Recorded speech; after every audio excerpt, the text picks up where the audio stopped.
मी doctor Ashok Patil sir, doctor Padmaja Gandhi madam व Mrs Chanda Patil madam यांना विनंती करते की त्यांनी स्टेजवर येऊन स्थानापन्न व्हावे.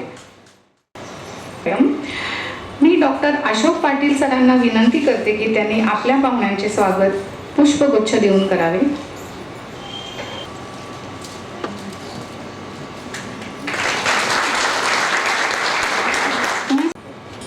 माननीय डॉक्टर अशोक पाटील सर हे आपली स्कूल चालू झाल्यापासून TTC टीमच्या पाठीशी खंबीरपणे उभे आहेत. याबद्दल TTC टीचर त्यांचे पुष्पगुच्छ देऊन कृतज्ञता व्यक्त करत आहेत.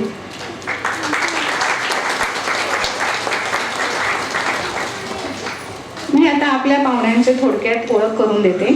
डॉक्टर पद्मजा गांधी मॅडम या एक होमिओपॅथिक डॉक्टर व सायकोलॉजिस्ट आहेत. नागेश करजगी ऑर्किड स्कूल सोलापूर येथे त्यांनी 12 वर्ष काउन्सिलिंगचा अनुभव आहे. दमाणी प्रशाला येथेही त्यांनी 3 वर्ष काउन्सिलिंग केलं आहे. सध्या ते Shri Siddheshwar woman engineering college येथे काउन्सिलर म्हणून कार्यरत आहेत.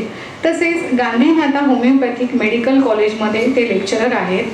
मैत्रीच्या सीमारेषा या विषयाद्वारे कॉलेजमधील विद्यार्थ्यांना त्यांनी मार्गदर्शन केले. सोलापुरातील अनेक शाळा, कॉलेज, संस्था, महिला मंडळे, बँक येथे समुपदेशपर भाषणं त्यांनी केली आहेत. स्वतःच्या गांधी होमिओपॅथिक क्लिनिकमध्ये गेली 30 वर्ष त्यांची प्रॅक्टिस आहे. बालक पालक संबंध, वाढत्या वयाच्या समस्या, वैवाहिक समुपदेशन, मोनोपॉज मार्गदर्शन, अँगर management, suicide prevention, mobile addiction, झोपेच्या समस्या, चिल्ड्रन अगेन्स्ट चाइल्ड अब्यूज या विषयांवर त्यांनी विद्यार्थ्यांना मार्गदर्शन केले आहे. त्यांनी अनेक समस्यांवर होमिओपॅथिक इलाजही केले आहेत. मानस मित्र विनामूल्य हेल्पलाईन मार्गदर्शक आणि स्टेट सायकोलॉजिस्ट असोसिएशनच्या त्या सदस्य आहेत. मी डॉक्टर पद्मजा गांधी मॅडम यांना विनंती करते की त्यांनी 2 शब्द आपले मांडावे. मॅडम 2 शब्द म्हणाले, पण मी 2 शब्द कधीच बोलू शकणार नाही. मला आज इथे माझं काही सायकोलॉजी फील्ड मधलं मार्गदर्शन करण्यासाठी या खूप सुंदर अशा सोलापूरमधल्या एका संस्थेमार्फत निमंत्रण आल्याबद्दल मी सर्वप्रथम चंदाताई पाटील यांची मनापासून आभारी आहे. कल्याणीताई आणि चंदाताई यांनी एक विश्वास टाकला की आपल्या प्रोग्राममध्ये पालकांना थोडंसं मार्गदर्शन या करू शकतील. याबद्दल मी मनापासून धन्यवाद मानते. आणि आपण सर्व पालक जे चिमुरडे छोटे छोटे घरी सोडून आले असतात आणि त्यांच्यासाठी काहीतरी आज इथून नक्कीच घेऊन जाताल हा मला विश्वास वाटतो. ह्या शाळेची जी मी PPT पाहिली ऍक्च्युअली, म्हणून मी थोडी लवकर अजून यायला हवे होते, कारण नक्की काय काम चालतं, म्हणजे अजून काय शिल्लक आहे का की ज्याच्यावर मी बोलावं, असं पाहिलं तर काहीच नव्हतं. म्हणजे 30 ते 35 वर्षापासून जी नर्सरी चालते सोलापूरमध्ये, की जेव्हा आम्हाला अजून मुलं पण नव्हती झाली तेव्हापासून चंदाताई हे चालू केलेलं कार्य आहे. आणि कोणतंही कार्य चालू करणं खूप छान सोपं असतं, पण ते निभावणं आणि त्यापेक्षा पुढच्या जनरेशननी इंटरेस्टेडली ते चालवणं, यासाठी कल्याणीताईंचे खरंच कौतुक आहे आणि प्रयत्न आहेत. आणि एका पिढीचा वारसा पुढे नेणं व्यावसायिक दृष्ट्या म्हणजे सोलापूरसाठी चांगलं वरदान आहे. तर सायकोलॉजी फील्डमध्ये लहान मुलांची सायकोलॉजी ही गर्भात असल्यापासूनच चालू होते. तर बऱ्याच अंशी आता गर्भसंस्कार, प्रेग्नन्सी केअर ह्याच्यामध्ये मम्मी लोक प्रयत्न करतात आणि मूल जेव्हा होतं तेव्हा त्यानंतरची त्याची डेव्हलपमेंट ही घरी असेपर्यंत, जोपर्यंत अजून ते बाहेरच्या विश्वात जात नाही स्कूल सारख्या, तोपर्यंत सर्वस्वी मम्मी आणि पप्पा आणि फॅमिली मधले इतर नातेवाईक ह्यांच्यावर अवलंबून असते.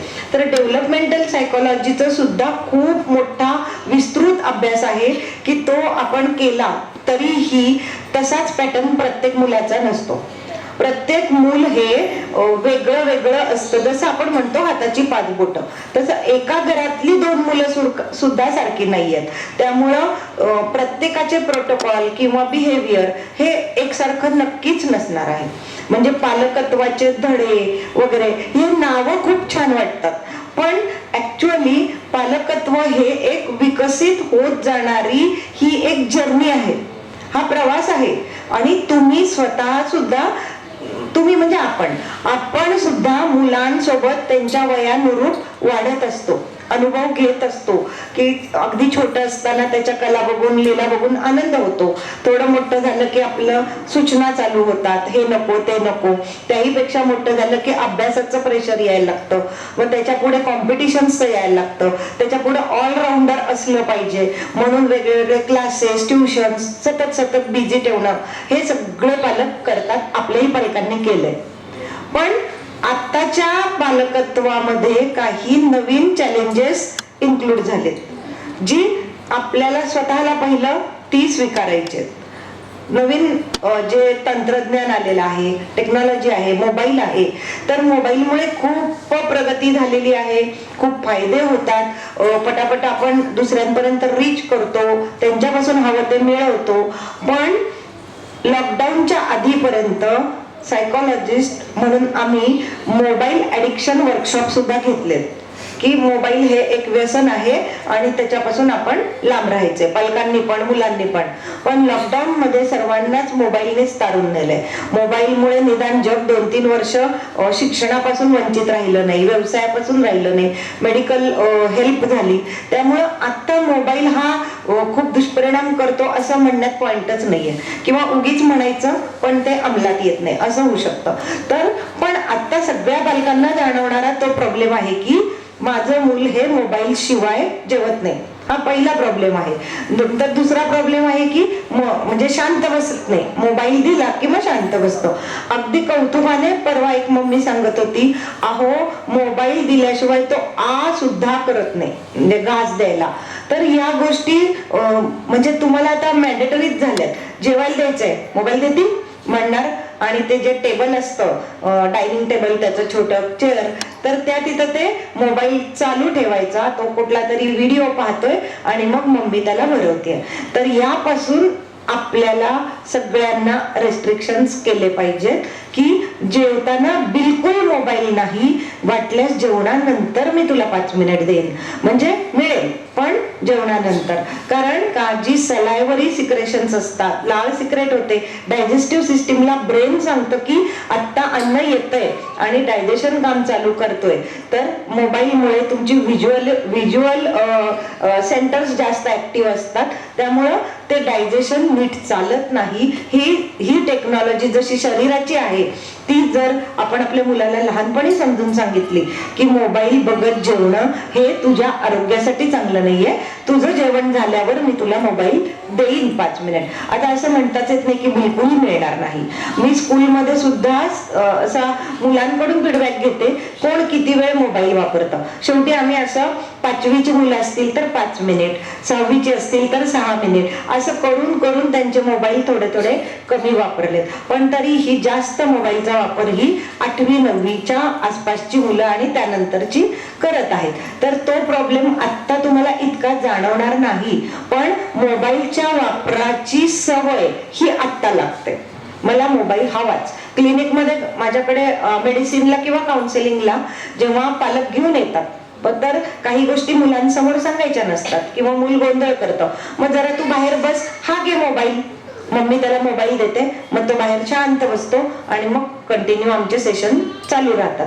तर म्हणजे त्यांना असं आहे की मोबाईल दे, मग मी गप्प बसतो. म्हणजे हा प्रश्न खूप पालकांचा आहे की मला मोबाईल दिल्याशिवाय तो सोडत नाही, म्हणजे किंवा माझा मोबाईल त्यांचा मोबाईल खूप भारी आहे म्हणून आम्ही मुलांसाठी एक मोबाईल घेऊन दिलाय, हे पण आहे, टॅब घेऊन दिलाय आणि तो त्याच्यावरती आधी मोटिवेशनल स्टोरीज बघत असतात.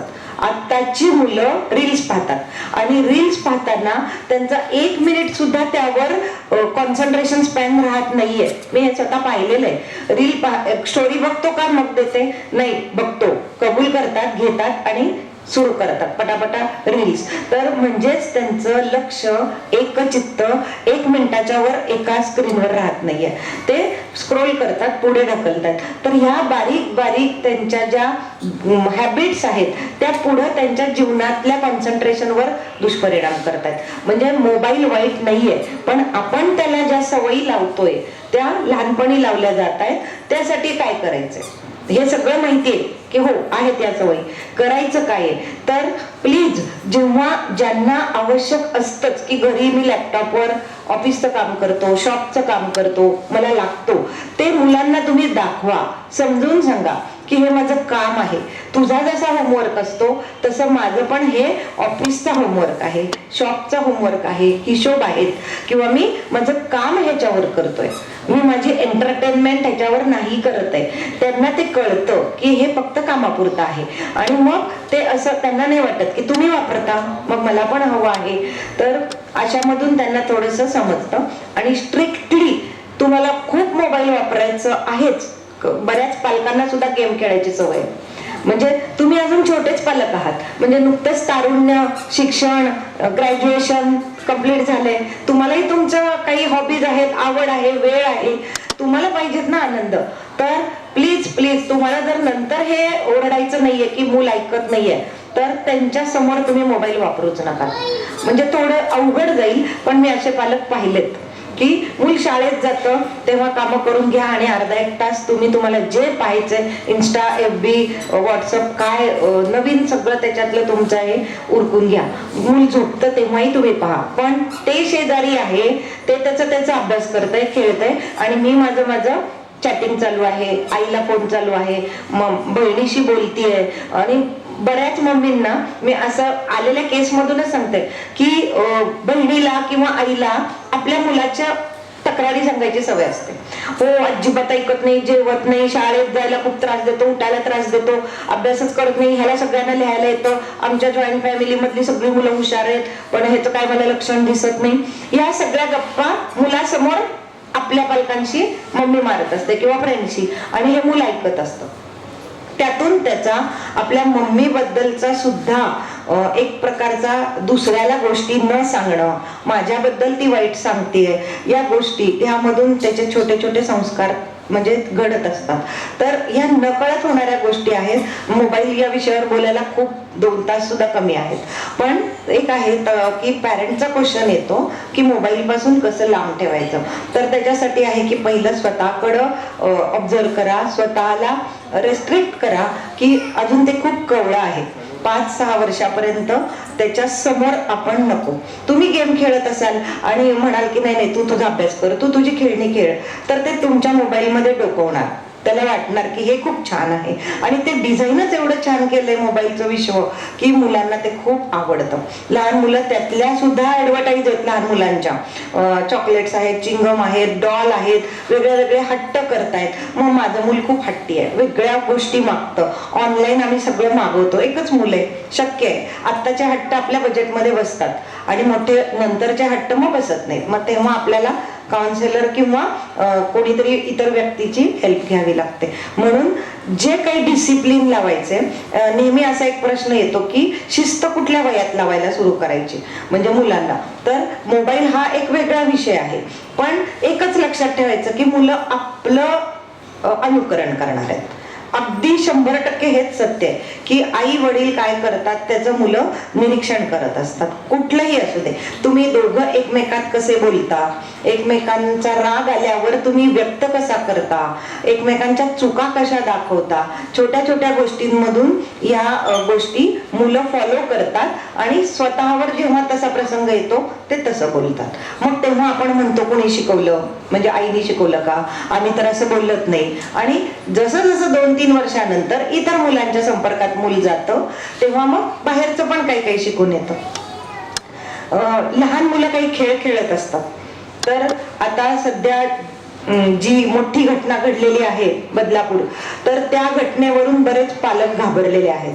तर अशासाठी शाळा म्हणा किंवा नर्सरी, त्यांना एक शासनाकडूनच GR आलेत की विद्यार्थी सुरक्षा किंवा सखी सावित्री कमिटी, अशा विशाखा कमिटी, दामिनी अशा स्थापन करण्याच्या सूचना आल्यात. आणि त्या कमिटीमध्ये एक समुपदेशक, एक डॉक्टर, एक पोलीस ऑफिसर, एक शिक्षक आणि 1-2 शाळेचीच मुलं आणि टीचर, मुख्याध्यापक असे असतात. तर ह्या कमिटींचं सुद्धा काम वाढलेलं आहे. चाइल्ड सुरक्षेच्या निमित्ताने पालकांनी पण काही गोष्टी आता आवर्जून करायच्या आहेत. त्या म्हणजे आपल्या तुमच्या जबाबदाऱ्या काय आहेत या बाबतीतल्या. शाळेमध्ये काही घडलं तर पहिलं शाळेची रिस्पॉन्सिबिलिटी आहेच, पण आपण आपल्या मुलाशी झोपताना दररोज 10 ते 15 मिनिटाचा क्वालिटी संवाद केला पाहिजे. या संवादामधून आईला झालेल्या दिवसभराच्या गोष्टी मूल सांगतं. आज आहे ना आमच्या शाळेत असं झालं, मग आम्ही वॉशरूम कडे गेलो ना तिथं तसं झालं, किंवा ती मुलगी आहे ना असं म्हणत होती, किंवा आमचे टीचर आम्हाला असं असं शिकवले. बऱ्याच गोष्टी मुलं मम्मीला सांगतात आणि ते कधी कधी आपल्या माग करत असतं आणि आपण तेव्हा खूप कामात असतो. आत्ता नको, नंतर बोल, मी घाईत आहे, मला बाहेर जायचं आहे, माझी किट्टी आहे, माझं म्हणजे काहीतरी आपलंही चालू असतं. तर अशा वेळेला तो आपण क्षण घालवतो आणि मुलाला नंतर ते लक्षात राहत नाही की मला आईला काय सांगायचं होतं. तर अशा ज्या घटना चालू आहेत त्याचं अगदी पहिल्यांदा जे येतं मम्मीपर्यंत ते मम्मीनी कॅच करण्यासाठी रात्री झोपायच्या आधीचा वेळ हा मुलांचा सगळं कबूल करण्याचा, चुका कबूल करण्याचा असतो. हे पूर्ण लक्षात ठेवा आणि त्यामधून तुम्हाला ते शेअरिंग होतं. काही लहान मुलं एकत्र खेळतात. आपण पाहुण्यांच्या घरी गेल्यावर, लग्नाला गेल्यावर, किंवा असंच कुठेतरी आपण गेलोय आणि फॅमिली गेट टुगेदर आहे, लहान मुलं एकत्र खेळतात. अशा वेळेला अशी केस आलेली आहे म्हणून सांगते, कुठल्याही यातल्या काल्पनिक गोष्टी नाही आहेत. मुलं हजबंड वाईफ खेळतात, मुलं डॉक्टर खेळतात, टीचर खेळतात आणि अशा वेळेला फ्रॉक वर करून तपासणं किंवा डॉक्टर सारखं काही बोलणं, इंजेक्शन देणं, असं कुठल्याही गोष्टी मुलं इनोसंटली करत असतात. तर अशा वेळेला घटना घडतात तेव्हा आपण समोर नसतो. किंवा आता सुद्धा चाइल्ड अब्यूज जेव्हा होतो, हा विषय थोडा गंभीर आहे पण तुम्ही घाबरू नका, की चाइल्ड अब्यूज होतो तेव्हा मूल एकटं असतं, तिथं कोणच नसतं. म्हणून आपल्याला मुलांना सक्षम करायचंय, समर्थ करायचंय. तर कसं करायचं? त्याला जर काहीतरी जास्त सांगायला गेलं तर जास्त शहाणं होईल आणि नाहीच सांगितलं तर त्याला ते कळणारच नाही. 3 वर्षाच्या मुलींपासून सुरुवात आहे म्हटल्यावर पालकच घाबरले की मला भीती वाटते की माझं मूल.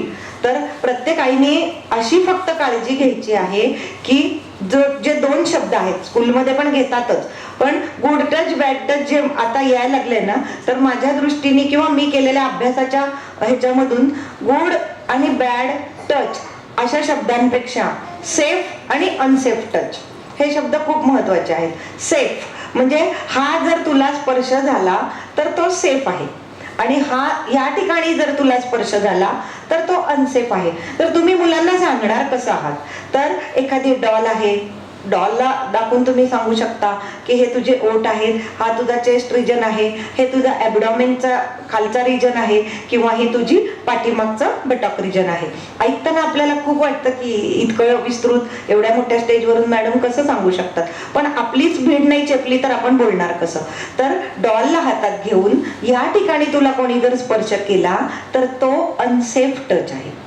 तुला कोणी सुद्धा बळेनी, इव्हन आपण लहान मुलांच्या पप्प्या घेतो ते सुद्धा आता बऱ्यापैकी बंद करायला हवंय की आपलं जर आपलं असेल तर घ्या किती पण दुसऱ्यांचं बाळ दिसतंय, दुसऱ्यांचं खूप गोंडस गोरं मूल दिसतंय, त्याला आवडायचं, त्याची पप्पी घ्यायची. ते मुलांना कळत नाही की कुठला स्पर्श चांगला आहे आणि कुठला वाईट आहे. त्यामधून म्हणजे कुठला माझ्या जवळच्यांचा आहे आणि कुठला अनोळखी आहे. म्हणून मुलांना जेव्हा आपण हे दाखवतो मुलांना खूप छान कळतं. आणि मग बाकीच्या वेळी काय करायचं? समजा जर अनसेफ टच झाला किंवा अननोन व्यक्तीकडून झाला तर से नो, किंवा घरी येऊन तुम्ही मम्मीला नक्की सांगायचं. मग त्या व्यक्तीने त्याला धमकी दिलेली असते, सांगायचं नाही, मग बघ कसं करतो, तुझ्या पप्पाला कसं करतो, मम्मीला कुठली तरी अशी धमकी असती की मूल घाबरतं आणि मग ते तुम्हाला सांगायला पण येत नाही.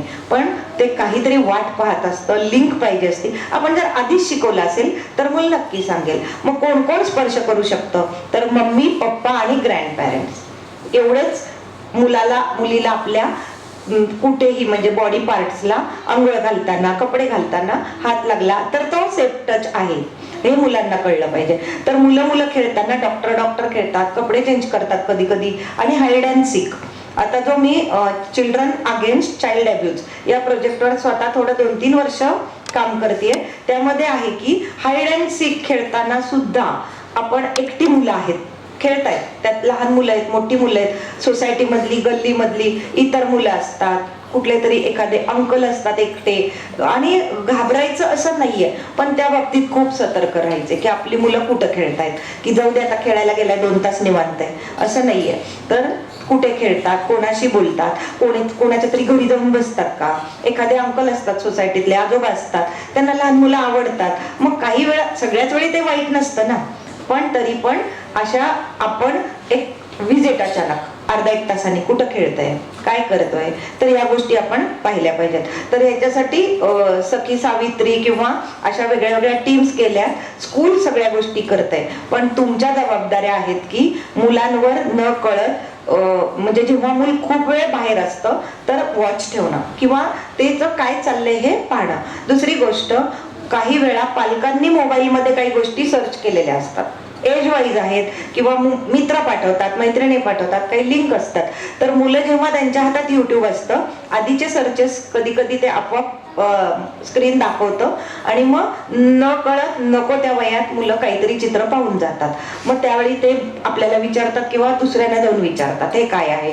तर अशी अर्धवट काही असतील तर तुम्ही तुमच्या मोबाईलमध्ये या गोष्टींना लॉक घालायला हवेत. किंवा टीव्ही वरती पाहतात, इतकी छोटीशी मुलं होती की एक सिरियल मधला हिरो आणि हिरोईन एकमेकांना त्यांचं प्रेम कबूल करायला 7-8 भाग घेतले होते. म्हणजे आता कळत होतं की आता या भागात नक्की तो तिला म्हणणार आहे, प्रपोज करणार आहे, आणि ते लहान मुलांना पण उत्सुकता, आजी आजोबांसोबत ते बसून बघतात. आई वडील अलीकडचे ह्या जनरेशनचे तरी बऱ्यापैकी सिरियल बघत नाहीत असं लक्षात आलंय.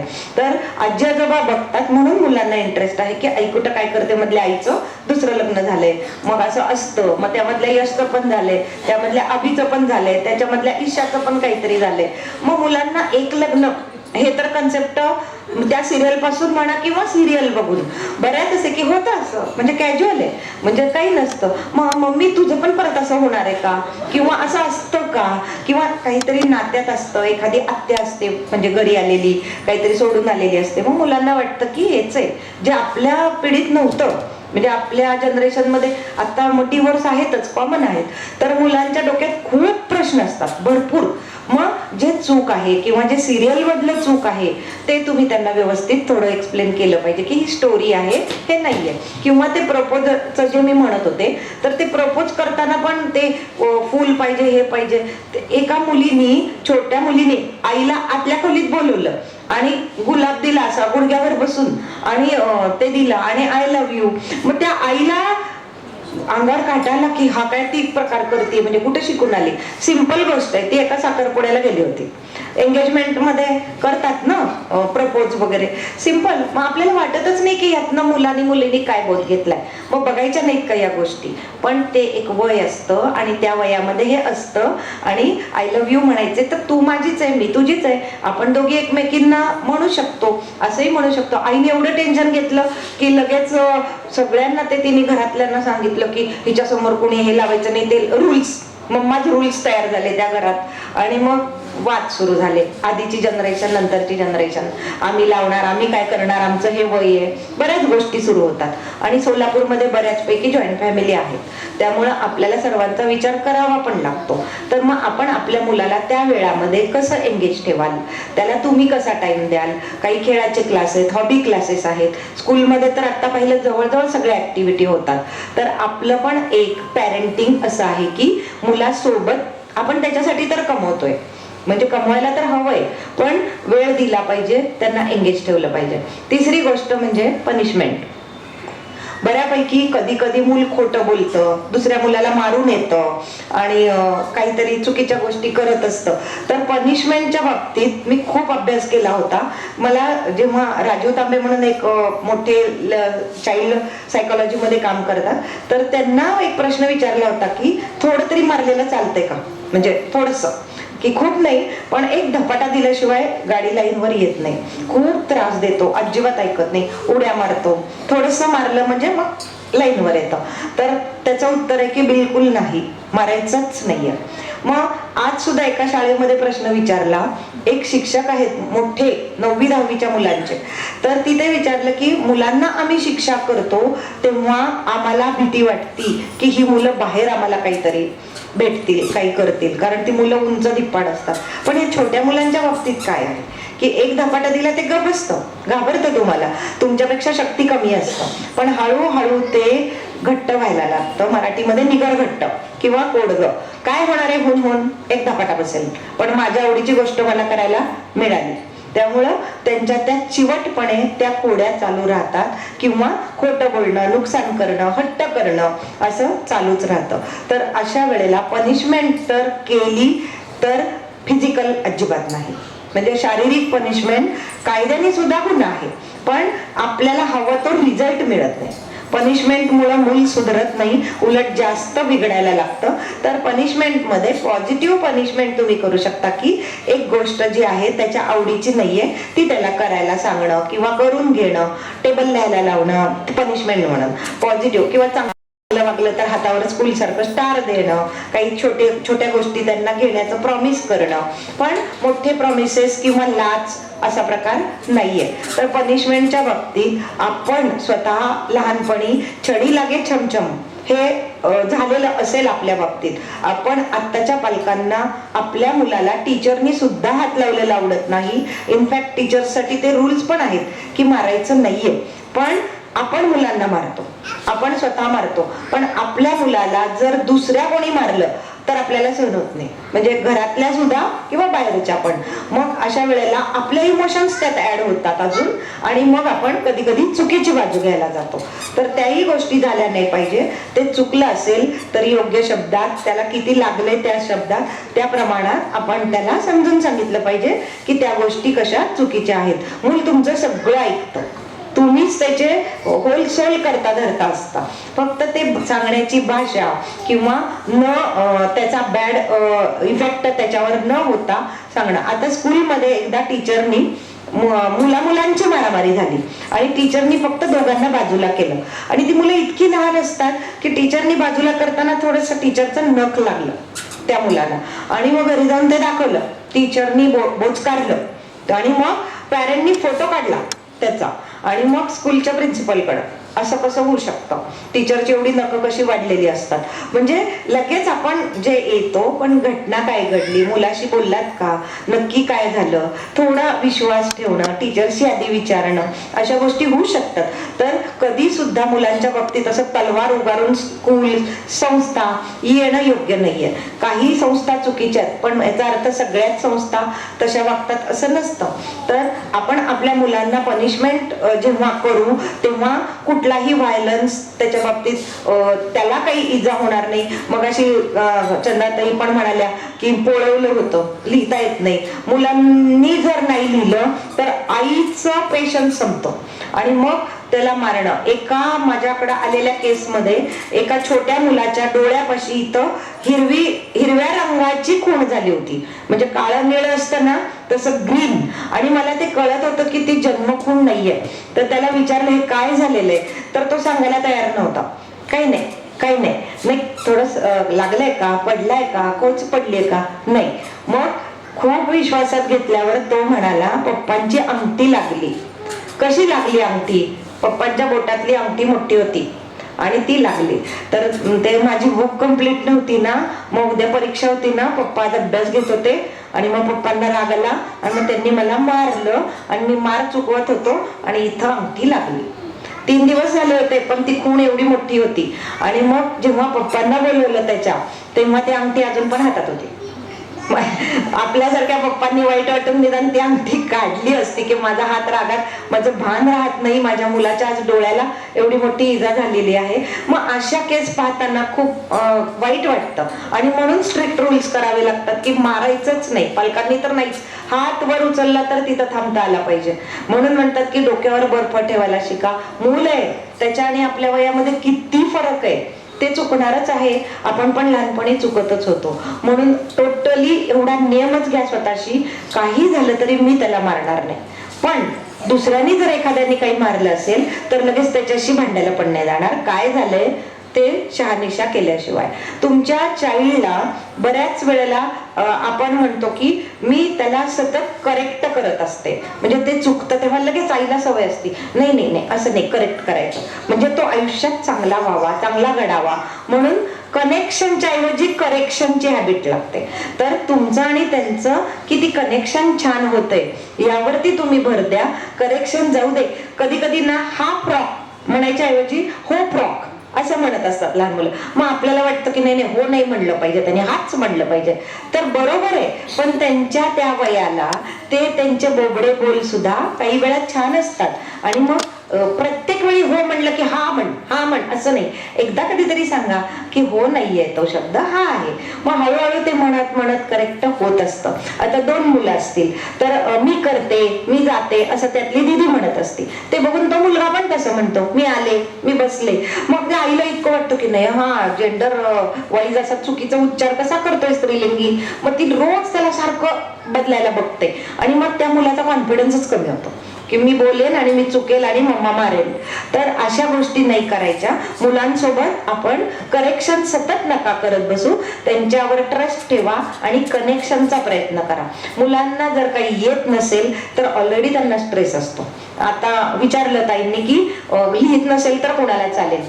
तर हे जे स्नायू आहेत, इथली जी छोटी छोटी हाडं आहेत ती सगळ्याच मुलांची एकसारखी डेव्हलप होत नाहीत. काहींची थोडी लेट असतात. Late learning to talk, late learning to walk, रांगणं किंवा काही व्हॅक्सिनेशन्स. आता मला तरी वाटतं तुमच्या जनरेशनच्या मध्ये आधी लॉकडाऊनच्या नंतरची तरी असावीत किंवा इन बिटवीन असा पिरियड मधली काही मुलं असावीत. तर त्यावेळेला ज्या काही गोष्टी घडल्या त्याचाही परिणाम असतो. तर मूल नाही लिहित तर टेन्शन अजिबात घेऊ नका. त्याला ते बोटांचे एक्सरसाइजेस आहेत, पिवळ्या रंगाचा सॉफ्ट बॉल आहे किंवा हँड मुवमेंट्स आहेत ज्या तुम्ही करून घेऊ शकता. त्यांचे स्किल्स डेव्हलप. आणि स्कूल बऱ्याच गोष्टी करतं. सगळ्याच गोष्टी मम्मी पालकांनी आई पालकांनी नाहीत करायच्या, तर आपण त्याच्यासाठी त्यांना घातलंय. हा जर कधीतरी आपल्याला असिस्टन्स करावं लागलं, टीचर कडून आलं तर आपण त्यामध्ये इंटरफेअर करू शकतो. आणि मुलाला काही बाउंड्रीज शिकवायच्या असतात, म्हणजे हे आपल्या घरात चालतं, ह्याच्यापेक्षा काही गोष्टी वेगळ्या आहेत त्या आपल्यात चालत नाहीत, आवडत नाहीत. तू बाहेर गेला तर मला सांगून जायचं. कोणीतरी तू बाहेर उभारले आणि मग चल येतो का, एखादा चुलत भाऊ येतो, काका येतात, चल पटकन मी तुला घेऊन जातो, तर आधी मी मम्मीला विचारून येतो, मग तू जा कुठं जायचंय. अशा गोष्टी त्यांना एकदा तुम्ही सवय लावली, त्यांच्या बाउंड्रीज शिकवल्या, तर न घाबरता न धमक्या देता त्यामध्ये कन्सिस्टन्सी ठेवली तर मूल नक्कीच तुमच्या मताप्रमाणे किंवा तुम्हाला हवं तसं वागायला लागतं. बऱ्याच आई करिअर करत असतात किंवा काही मम्मी करिअरला थोडा स्टॉप देतात की मूल खूप लहान आहे, माझं शिक्षण हे झालंय पण मला आत्ता वेळ नाहीये म्हणून मी तोपर्यंत माझी प्रॅक्टिस थांबवली आहे, तोपर्यंत माझा जॉब सोडलाय. पण त्या मम्मीच्या मनामध्ये त्याची एक हुरहुर सतत असते आणि त्यामुळं ती न कळतपणे तो राग त्याच्या घरी म्हणजे पालक किंवा सासू सासरे किंवा मुलावर न कळतपणे राग किंवा तो गिल्ट काढला जात असतो. तर जर तुम्ही तसं करत असाल तरी पण स्वतःसाठी मी टाइम ठेवायला काहीच हरकत नाहीये. म्हणजे असं नाही की मूल झालंय आता सगळा वेळ आणि माझी फुल 24/7 एनर्जी मुलालाच लावली पाहिजे, कारण मला त्याला घडवायचे, मला त्याला रेकॉर्ड बनवायचे. काही आता होतात ना स्केटिंगचे रेकॉर्ड, लाठीकाठीचे रेकॉर्ड, ड्रॉइंगचे रेकॉर्ड्स. माझं मूल त्यात आलंच पाहिजे ही इच्छा कोणाची आहे? पॅरेंटची आहे. मुलाला पाहिजे का ते? आधी काहीच विचारायचं नाही. बऱ्याच पालकांनी खूप छोटं असताना त्यांचं गोल फोकस सगळं ठरवलंय की मला त्याला ह्यात मोठं करायचंय. आमिर खान कसं लहानपणी त्या मुलींचे केस कट करतो, त्यांना शिकवतो, त्यांना घडवतो, तसं आपल्याला वाटतं की नाही मी पण, मला खूप इंटरेस्ट होता क्रिकेटमध्ये, माझे पालक माझं ऐकले नाही पण मी माझ्या मुलाला ती संधी देणार. नाही शिकला तर चालेल पण मी त्याला क्रिकेटमध्ये करणार. मुलाला किती आवड आहे आणि मुलाची आवड बदलत असते. आत्ता LKGतली नाही राहणार, UKGतली नाही राहणार, पहिली दुसरीतली नाही. मुलांना मी जेव्हा विचारते मोठेपणी तुम्हाला काय व्हायचंय, तर इतकं खरं सांगते तुम्हाला. एका मुलाने मला 2-3 उत्तरं सांगते. एक मुलगा म्हटला मला बँकेमधला शिपाई व्हायचंय. मग तुला शिपाईच का व्हायचंय बँकेमधला? तो म्हटला मामा बरोबर बँकेत जातो ना, मग मी खुर्चीवर बसलेला असतो, मग तिथला शिपाई किती असं मस्त शिस्तीत सगळ्यांना म्हणतो इथं उभा राहा, तिथं उभा राहा, लाईन करा. म्हणजे तो कशा ऑर्डर्स देतो ना, मला तसं आवडतं. म्हणजे त्याला त्याचं नेचर. दुसरा एक मुलगा सांगितला मला स्कूल बसचा ड्रायव्हर व्हायचंय. का? ते किती मस्त गाडी चालवतात, गाणी लावतात, मस्त, त्यांना काही शाळेत जायचं नसतं, फक्त मुलं आणायची सोडायची. मला खूप आवडतं. म्हणजे अशी मुलं सांगतात. आता काही मुलं सांगतात पायलट व्हायचे, नेव्हीत जायचे, थोडी मोठी मुलं झालेली, मला प्राईम मिनिस्टर व्हायचंय. मग बरेच मुलं आता वेगळे वेगळे करिअर सांगतात. तर अशा सगळ्या करिअर त्यांनी सांगितल्यावर आपण टेन्शन घेऊन नाही बसायचं, मुलाचे पाय पाण्यात दिसतायत असं नाही. ते काहीही सांगू शकतं, पण त्याचा फोकस आणि त्याला ते का आवडतंय हे महत्वाचं आहे. म्हणजे त्यातली कुठली तरी एक गोष्ट त्याला आवडली, ते त्याचं नेचर असू शकतं आणि त्याच्यावर आपण वर्कआउट करून त्याला चांगल्या चांगल्या क्लासेस लावून त्यामध्ये सुद्धा करिअर होऊ शकतं. कोणत्या आवडी आहेत त्यामधला मोठा तो कोणीतरी होऊ शकतं. आणि कुठलंच प्रोफेशन हे कमी नाही. एक छोटी मुलगी होती, पप्पा काय काम करतात, बराच वेळ गप्प बसली. मग नंतर पप्पांना ड्रायव्हिंगचं काम करतात, पप्पांची रिक्षा आहे. सांगताना ते आवाजात कळतं की तिला ते फील होतं की माझे पप्पा रिक्षा चालक आहेत. मग जेव्हा तिला सांगितलं की अगं रिक्षा चालवतात हे काही वाईट नाहीये, ते तुमच्या कुटुंबासाठी फायनान्शियल म्हणजे आर्थिक सगळ्या गोष्टी त्यातून करतात. आणि मोदींच्या पूर्ण नरेंद्र मोदींच्या गाडीला सुद्धा एक ड्रायव्हरच असतो, मोदी गाडी नाही चालवत. त्यामुळे ड्रायव्हर असणं हे कमीच नाहीये. त्यामुळे मुलं सुद्धा एकमेकांना तुझे पप्पा काय करतात, माझे पप्पा खूप मोठे, चर्चा चालू असतात. पण आपण मुलांना सांगू शकतो की कुठलाच व्यवसाय हा कमी आणि जास्तीचा नाहीये. जर ठरवलं तर कोविडमध्ये भाजीवाल्याला पण चांगले दिवस आले, सॅनिटायझरला चांगले दिवस आले. त्यामुळं वेळ हे उत्तर असतं. जे करतो ते खूप छान स्किलनी करायचं हे आपण मुलांना सांगू शकतो. आपण पालक म्हणून पण चुकत असतो. बऱ्याच वेळी असं होतं, काही वेळा मुलं मोठी झाल्यावर वाटतं की लहानपणी माझं चुकलं म्हणून तो असा घडला, त्याचा गिल्ट मनात राहतो. तर तसं काही मनात ठेवायचं नाही. आजपासून मी बदलणार आहे, आजपासून मी काही चांगल्या गोष्टी मुलासाठी चालू करतोय, तर ठीक आहे. जिथून ज्योत हातात आली तिथून उजेड. म्हणजे कुठलाही आधीचा पास्टचा विचार करू नका, मुलांसमोर ते घोकू नका. काही वेळा फॅमिली प्रॉब्लेम असतात, वाद असतात, म्हणजे बरीच भांडणं असतात. मग ते मुलांसमोर झालं. कालच एक केस होती, आई वडिलांची इतकी भांडणं आहेत, त्याचे वडील अंध आहेत आणि आई म्हणजे ऍक्सेप्ट केली वडिलांना तसं असून. पण मूल लहान असल्यापासून पाहतं की आई पप्पांसाठी किती सगळं करते आणि ते पप्पांना बऱ्यापैकी आईला सतत चिडचिड केलेलं त्याला सहन होत नाही की माझी मम्मी तुमच्यासाठी किती काम करते, तुम्ही पैसे कमवता पण मम्मा किती काम करते. त्यामुळे त्याला वडिलांनी आईला थोडं जरी मोठ्याने बोललं तर त्याला आवडत नाही आणि मग तो वडिलांच्या अंगावर धावून जातो, चिडतो. तर तो आता मुलगा 8वीत आहे आणि ते केस काल परत आले होते तेव्हा मुलाला किती बाहेर बसवलं, तो दार उघडून आत येत होता. मला सगळं माहितीये पप्पांचं, काय लपवती मम्मी माझ्यापासून, मला ऐकायचंय, मला मॅडमला सांगायचंय. म्हणजे अशा गोष्टी घडतात तेव्हा वय वाढल्यावर आपण फार चेंज करू शकत नाही. तर अशा कुठल्याही मोठ्या मानसिक त्रासांना आपलं मूल सामोरं जाऊ नये असं वाटत असेल तर त्यांचं लहानपण त्यांना खूप एन्जॉय करू द्या. त्यांचं खरंच फुलासारखं बागडायचं वय आहे, एन्जॉय करायचं वय आहे. खूप खेळू द्या, खूप हसू द्या, बागडू द्या, तुम्ही वेळ द्या. पण त्यांना ह्या वयात खूप स्ट्रिक्टली सर्कस सारखं डिसिप्लिन, एक हंटर मारला की उठ, एक हंटर मारला की बस, असं नको. त्यांना थोडंसं त्यांचं स्पेस द्या. स्कूलमधून आला, बूट काढ, मोजे काढ, इथं ठेव, तिथं ठेव. मी किती त्याला शिस्त लावते.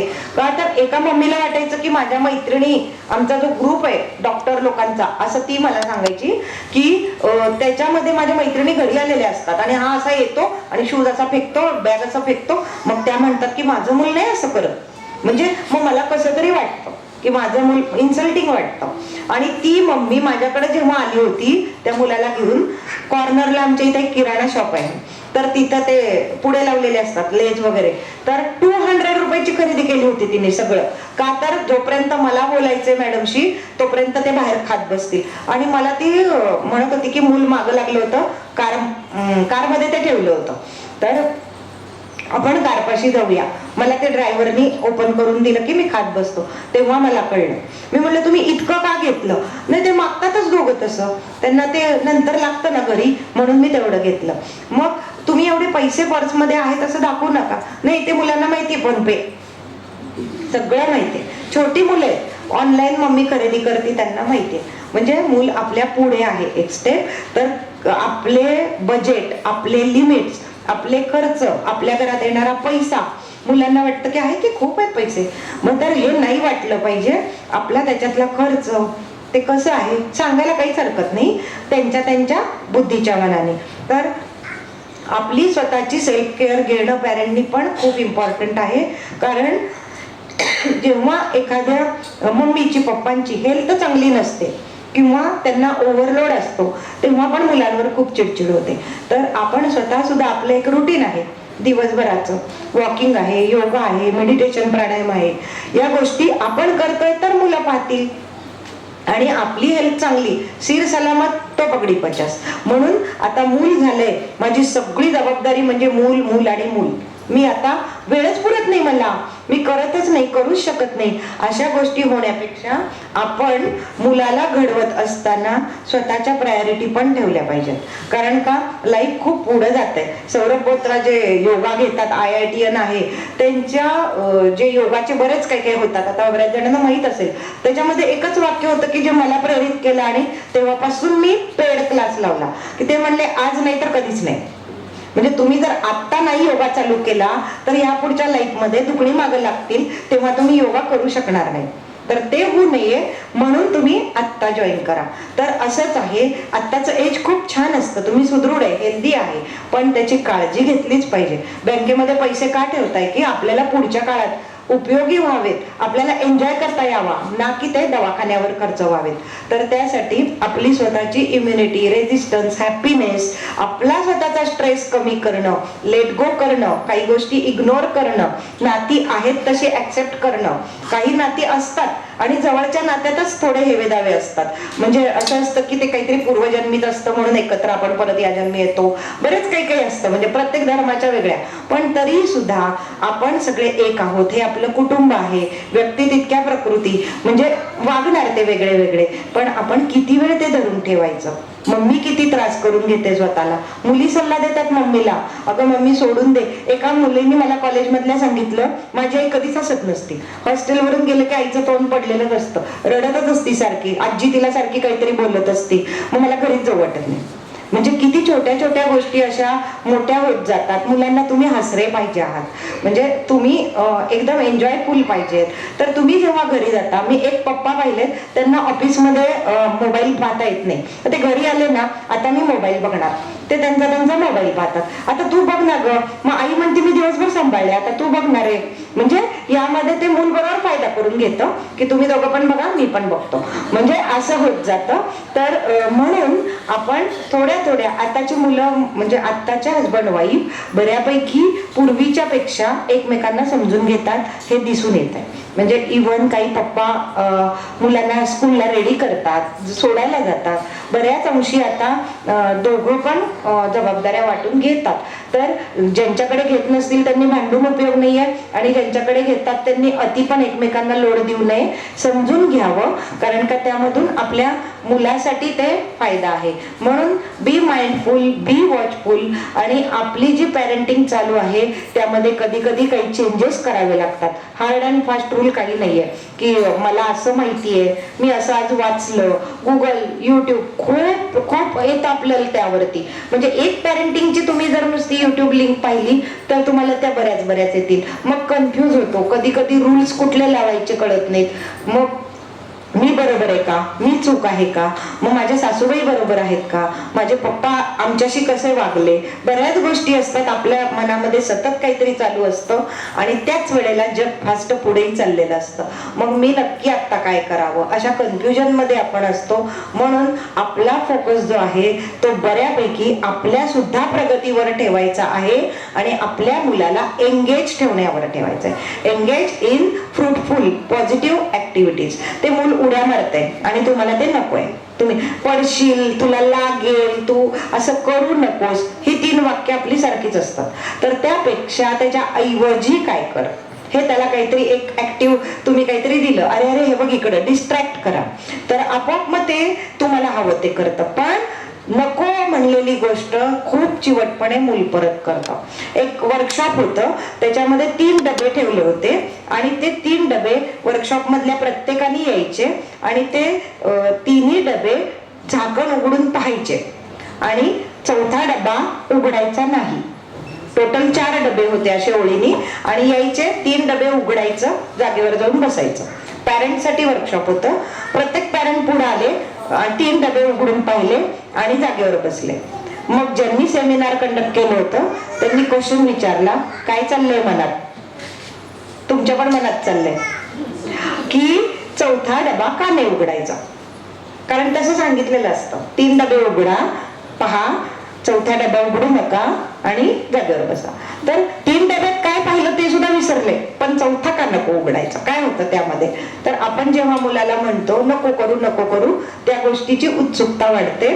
आणि हेच सत्य, त्याच वाक्य पॉझिटिव्ह करून सांगा, हे कर, ते चांगलं आहे, म्हणजे हे केलंस तर तुला तो फायदा आहे. ही सवय आहे, आपल्याला लावून घ्यायची. आपण सवयी कोणाला लावतोय? मुलाला.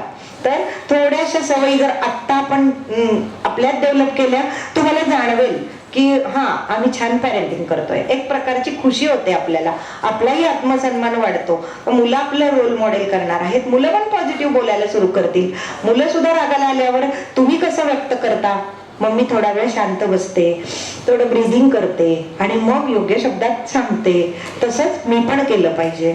मुलं भांडून येतात, बऱ्याच वेळेला ते काय करतात, तुम्ही कसे वागता ते करत असतात. तर अशा काही गोष्टी आहेत की बऱ्याच गोष्टी आहेत खरं तर की 2-3 तास सुद्धा, पण शेवटी वेळेचं लिमिट असतं. एक छोटीशी गोष्ट फक्त तुम्हाला सांगते की त्या गोष्टीमधून दोन छोट्या मुलांच्या गोष्टी आहेत की ज्या मला खूप आवडतात. एक आहे शोभा भागवतांची, त्याच्यामध्ये मांजराचं म्हणजे पिल्लू असतं, मांजराची गोष्ट, मांजराची वरात, छोटी गोष्ट आहे.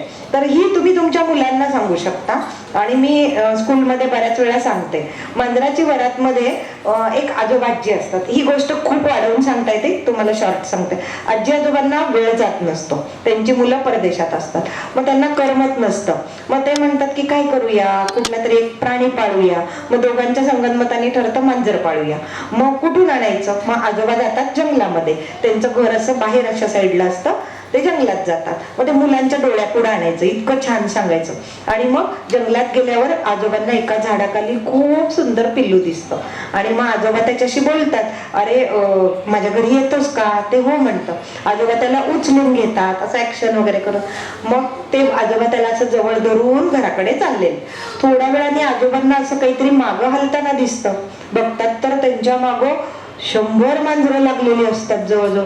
खूप मोठी मांजराची वरात मागं येते. आजोबा त्यांना करतात, कुठलीच मांजरं जात नाहीत. तुम्हाला माहिती ना, मांजराला आपण कसं हाकलतो, मुलं आवाज काढतात, मग तरी ती जात नाहीत. आजोबा म्हणतात, अरे तुम्ही तुमच्या इथंच राहा, मला फक्त एकच मांजर हवंय, मी याला घेऊन जातोय. नाही, ती येतातच तरी. मग आजोबा भरभर चालतात. मग आजी आपली अशी वाट बघत बसलेली असते दरवाजात.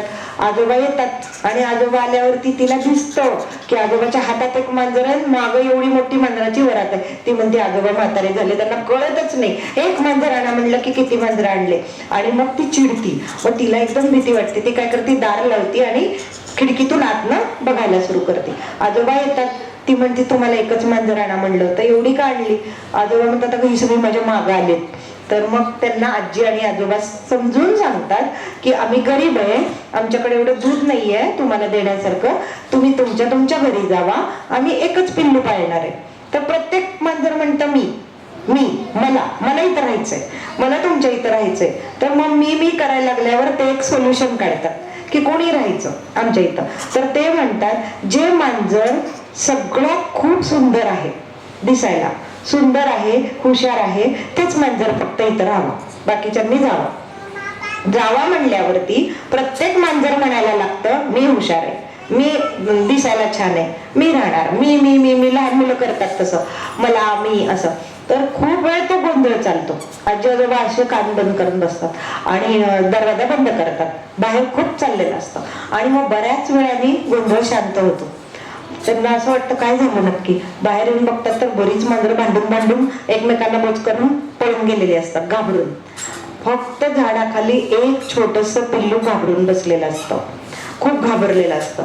मग ते जातात जवळ, त्याला घेतात, त्याला लागलंय का, आणि मग जवळ घेतल्यावरती त्याला विचारतात, अरे तू कसं काय इथं थांबला, तू कसं काय पळून नाही गेला, सगळे गेले. तर ते म्हणतं, मी कुणाला स्वतःच्या तोंडाने म्हणलोच नाही मीच सुंदर आहे, मीच हुशार आहे.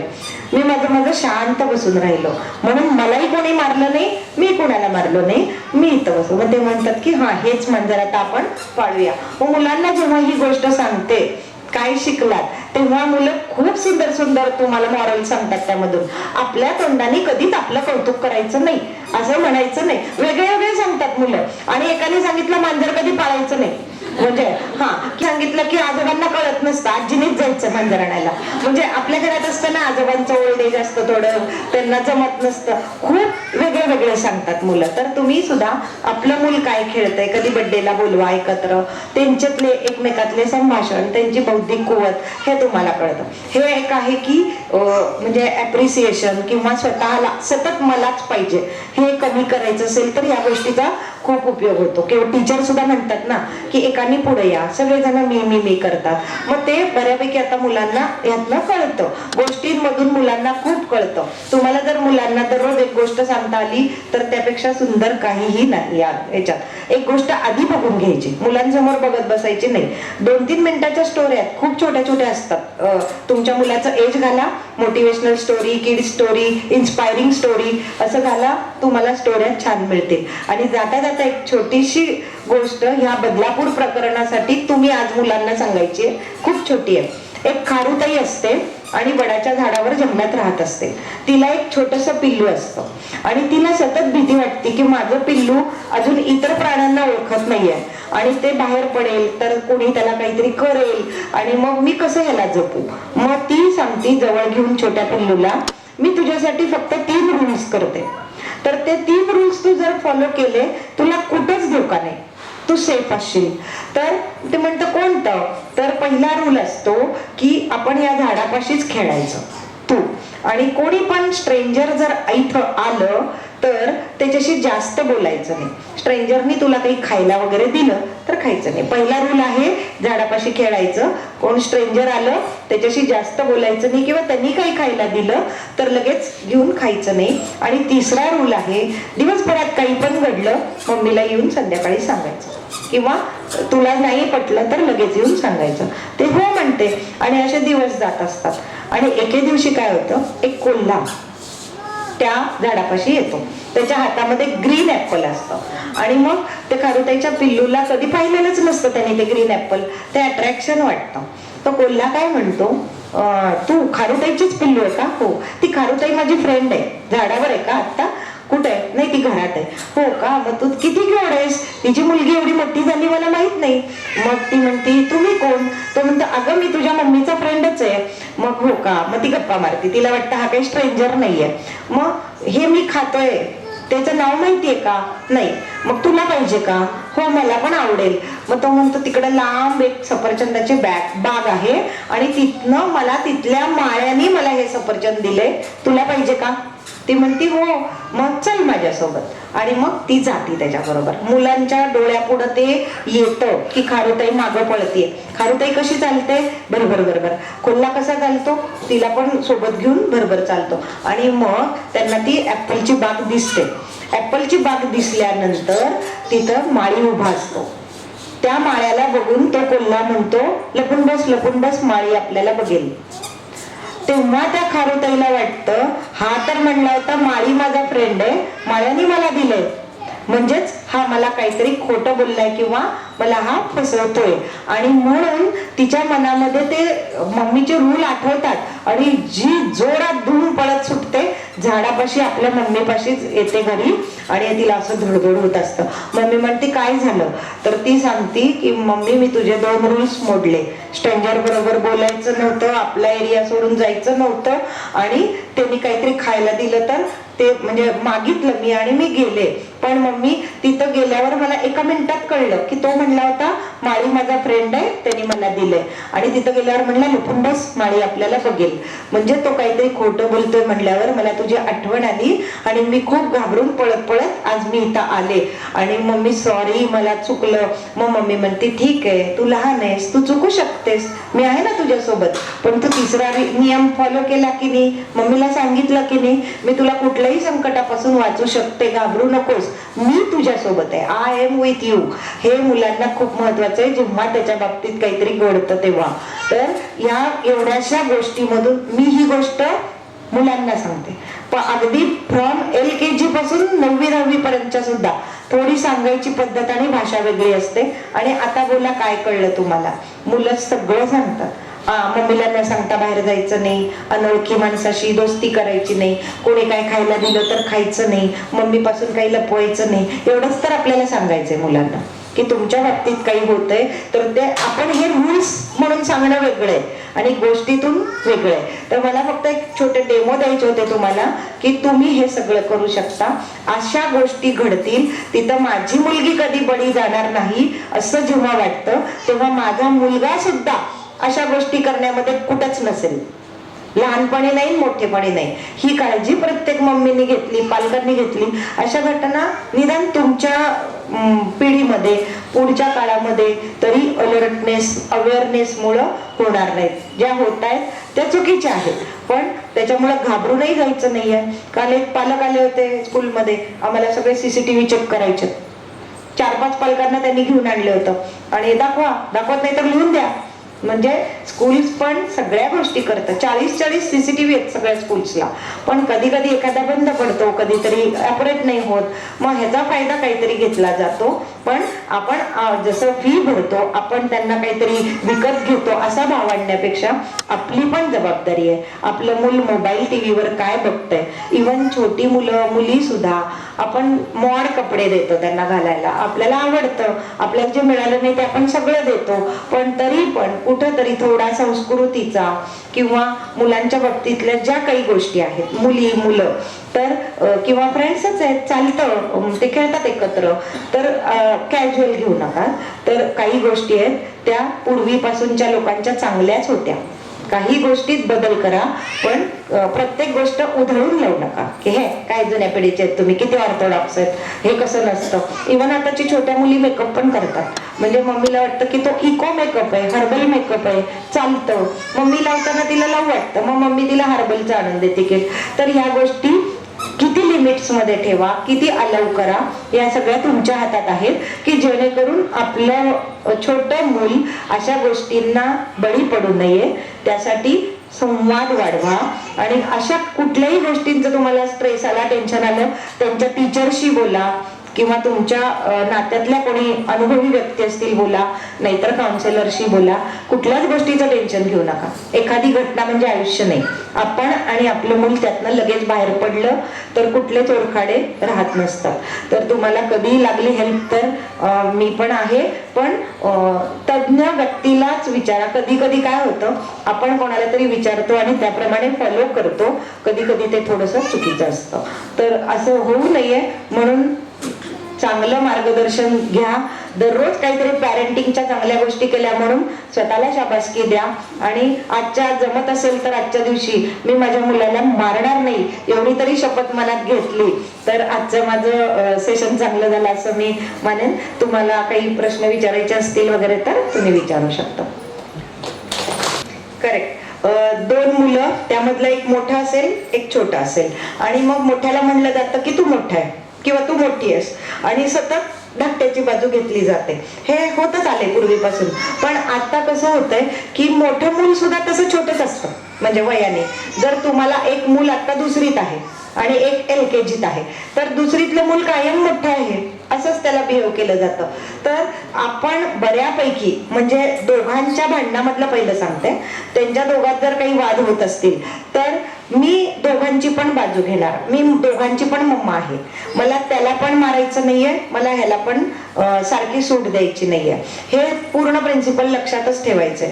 आणि कधी कधी धाकटं मूल थोडं जास्त आगाऊ असतं कारण त्यांनी पाहिलेलं असतं की पॉझिटिव्हनेस मम्माच्या बाबतीत त्याचा जास्त असतो. मोठ्याला कसं कळतं की हे माझं छोटं भाऊ आहे, हे नंतर झालंय, म्हणजे बहीण आहे किंवा भाऊ आहे, ते ऍक्सेप्ट करतं. पण छोटं मूल नसतं ऍक्सेप्ट करत. त्याला वाटतं की हा भैया आहे किंवा ही दीदी आहे, हे मी कायम मम्मीनी आणि हिने कायम माझं ऐकलं पाहिजे, नाहीतर पप्पांचं एक अजून त्यांच्या हातात शस्त्र असतं, पप्पा पण बाजू घेतात.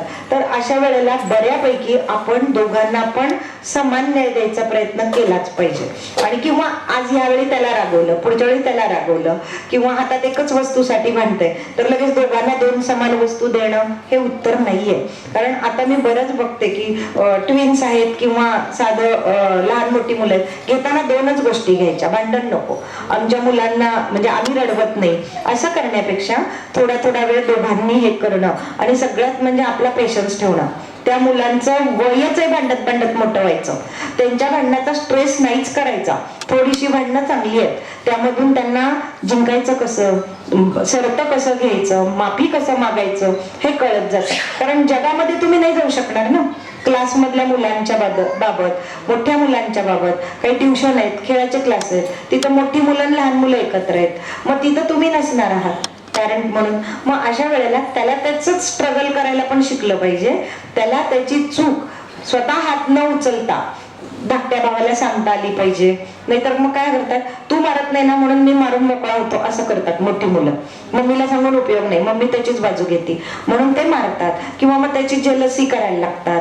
म्हणजे बऱ्याच गोष्टी. म्हणजे मी कालच एक पाहिलं की माझी सायकल घ्यायची नाही म्हणत होता तो मुलगा, पण बहिणीला घेऊन जाऊ का म्हणल्यावर घेऊन जा म्हणत होता. म्हणजे सायकल माझी आहे, ती मी तुम्हाला नाही देणार, तुझ्या बहिणीला आम्ही घेऊ का, हा घेऊन जावा म्हणत होता.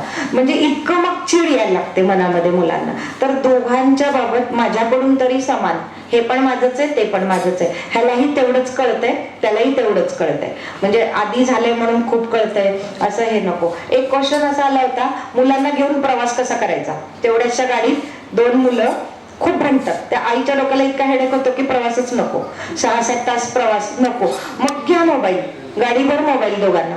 तर बऱ्याच काउन्सिलिंगच्या केस आल्यात, त्यामधून जे अनुभव आहेत की मुलीची प्रिपरेशन करायची की आता प्रवास असणार आहे आणि त्यासाठी हे पझल्स घेतले, हे गेम घेतले, आपण पूर्ण प्रवासात हेच करायचे, तुम्ही दोघं भांडलात तर आम्हाला त्रास होतो, मग आपण ह्याच्या पुढे ट्रिप प्रवास करायचे नाहीत. म्हणजे अशा गोष्टी मुलांना कळत जातात आणि मुलं अशीच मोठी होणार आहेत. म्हणजे कितीही ठरवलं स्ट्रॉंग नियम करा, काही बदल करा, मुलं म्हणजे आज जर घडलं तर उद्या परत तेच गोष्ट होऊ शकते. त्यामुळे त्यावेळी ते आठवायचं की मी मारणार नाहीये, मी दोघांना समान हँडल करणार आहे.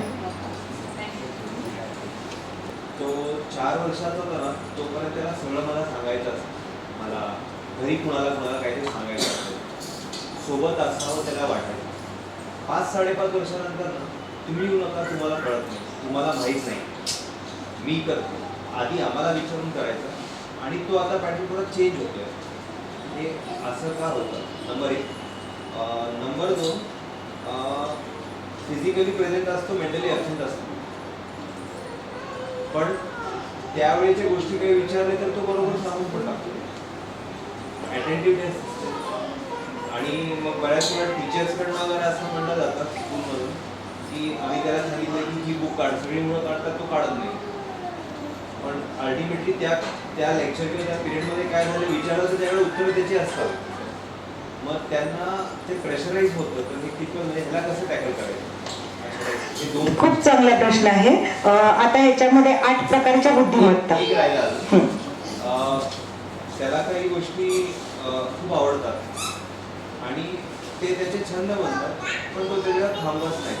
खूप फास्ट चेंज करतो आणि त्याला आवडणारी गोष्टी आज आवडणारी म्हणजे महिनाभर एवढी आवडते की त्याला काही सीमा नाही. आणि दुसऱ्या महिन्यापासून बोर होतं. म्हणजे मला हे बोर होतं, मला नाही करायचं. हे थोडं सायकोलॉजिकली म्हणजे काय असतं हे समजा. बरोबर आहे. हेच अटेन्शन स्पॅन. मी मगाशी म्हटलं ना, रील्स पाहतात तर जास्त वेळ एका गोष्टीवर टिकायचं नाही. हे मोबाईलमुळं किंवा आत्ताच्या फास्ट चाललेल्या सगळ्या स्पीडी होणाऱ्या गोष्टींमुळं असू शकतं. आणि 2-3 प्रश्न आहेत, पण मिक्स उत्तर द्यायचा प्रयत्न करते की आपल्याला असं वाटतं की तो फिजिकली प्रेझेंट आहे पण मेंटली ॲब्सेंट आहे, हे आपल्याला वाटतंय, पण ही इज देअर. म्हणजे तो लक्ष देतो, त्याला आन्सर येते सांगायला, इट्स ओके, म्हणजे काही हरकत नाहीये. आणि आता आपण ह्याच्यात पण पाहत होतो की बरीच मुलं अशी ऐकत होती टीचरचं, आणि काही मुलं खुर्ची सरकवत होती, पाय लावत होती दुसऱ्यांना. म्हणजे हे गोष्टी मुलं करणारच, मुलांचा स्वभावच आहे हालचाल करत राहणं, मुवमेंट्स. ते असं देवासारखं बसू शकत नाहीत. तर ते बऱ्यापैकी बघत होतो की टीचर खुर्ची मागं ओढत होती तर परत खुर्ची पुढे घेत होता, म्हणजे आत्ताच्या ह्याच्यात. तर मुलं हलत राहणार आहेत, मुलं करत राहणार आहेत, मुलांच्या छंदांमध्ये बदल होणार आहे. इनफॅक्ट ते चांगलं आहे की तो एकावरच छंद पाहिजे, म्हणजे हे नको ते. आता कितीतरी क्लास लावले, फुटबॉलचा क्लास लाव खूप म्हणतात, आणि ते लावलं की म्हणतात आता नको क्रिकेटचा लाव. मुलं करतात असं, पण त्यांना त्यांची हॉबी, त्यांचा छंद आनंद देत आहे तितकं त्यांना ओके आहे. आणि त्यानंतर ते म्हणते की आता हे नको, चालतंय. नर्सरीच्या वयामध्ये किंवा LKGच्या काहीच असं स्टेडी नसणार आहे, ते चेंजेस होणारच आहेत. आणि तो जे तुम्ही म्हणाला की आता तो म्हणतो तुम्हाला कळत नाही, तुम्ही गप्प बसा, तर ह्याच्यामध्ये ना त्याची थोडीशी वाढ, वैकासिक वाढ, डेव्हलपमेंटल ग्रोथ त्याच्यामध्ये आहे की तो आता त्याचे निर्णय थोडे घेऊ शकतोय. त्याला तुमचं बॉसिंग, डिमांडिंग, कंट्रोल आवडत नाहीये. तर म्हणतो ना मूल, मी बटणं लावतो, मी लेस घालतो, मी बूट घालतो. आपण काय म्हणतो, नको नको उशीर झालाय, मीच करतो. मग त्यांना ते थोडं आवडत नसतं. किंवा आता आपल्याला घराला कलर करायचंय, तर आपण त्याला विचारतो, बघ कुठला देऊया कलर, ही तुझी रूम आहे, म्हणजे थोडं थोडं विचारलं, त्याला वाटतं की हा हे मला पण विचारतात, मी पण ह्यांना विचारलं पाहिजे. एकदा त्याच्या डोक्यात काय बसतं, आपण काय म्हणतो, तू लहान आहे, तुला कळत नाही बोलायचं नाही मध्ये, काही घ्यायचंय, तो मग सांगतो हे घ्यायचंय. आता आपण छोट्या छोट्या मुलांना ड्रेस घेताना पण विचारतो, पण आपल्या पॅरेंटनी आपल्याला तेवढं नव्हतं विचारलं, म्हणजे. तर आपण विचारतो त्यांना, पण ते आपल्याला विचारणारच असं गृहीत धरायचं नाही. ते कधी कधी त्यांच्या विश्वामध्ये आपल्याला घेणार पण नाही. त्यांचं एक छोटस एक विश्वास जग असतं, त्यामध्ये ठीक आहे, तुम्हाला नाही विचारलास, तुम्हाला नाही बोलला, ठीक आहे, म्हणजे फक्त त्याच्याशी संवाद कमी पडतोय का, म्हणजे तुमच्याकडून गप्पा, हसत खेळत, एन्जॉयफुल, किंवा एखाद्याचं उदाहरण सांगून, अरे त्याच्या मम्मी पप्पांकडे गेलो होतं ना, तिथं असं होतं, मग त्याला ते कळायला लागतं. आणि तरी पण जास्तच शांत झाला असेल वगैरे, तर आपण त्याच्याशी पर्सनली परत बोलून नक्की मनात काही आहे का, कुठेतरी खुटतंय का काही, हे आपण काढू शकतो. मंडारी माझं स्वतःचं असं अभ्यास आहे की किती वर्षाचा आहे मुलगा? 7. तर 12 वर्षापर्यंत सगळं ट्राय करणार सगळं, आणि हे चांगलं आहे उलट. आणि तो 12-13 वर्षानंतर तो एका, म्हणजे त्याला फुटबॉल पण बघायचं असतं, छंद म्हटलं तर त्याला क्रिकेट पण खेळायचं असतं, त्याशिवाय त्याला समजणार कसं. आणि मग ते सगळं समजून घेऊन एका टप्प्याला असं येतं की हा माझा आवडीचा छंद आहे, त्यासाठी सगळ्या गोष्टी माहीत करून घ्यायला पाहिजे, असं एक त्याचं उत्तर असू शकतं. तर थांबून एक ऑब्झर्व, वॉच अँड ऑब्झर्व, आणि संवाद हे महत्त्वाचं आहे. आता नाही, आपल्याला खूप वेळ झाला, प्रश्नांची उत्तरं नाही घेता येणार, पण अजून कोणाचे प्रश्न असले तर लिहून ऑफिसमध्ये द्या, त्याची उत्तरं आम्ही यांच्याकडनं मागवू. कारण या काउन्सिलर आहेत, होमिओपॅथी डॉक्टर आहेत आणि काउन्सिलिंग करतात खूप, त्यामुळं मला ह्यांचं खूप आवडतं गोष्टी, यांची उत्तरं पण आवडतात. तर आपण आता इथे थांबूया वनपत्निका, आणि हां वेळ झालाय थोडा. डॉक्टर पद्मजा गांधी मॅडम यांनी व्यस्त कार्यक्रमातून वेळ काढला आणि आपल्याला मौलिक असं मार्गदर्शन केलं, याबद्दल त्यांचे आभार.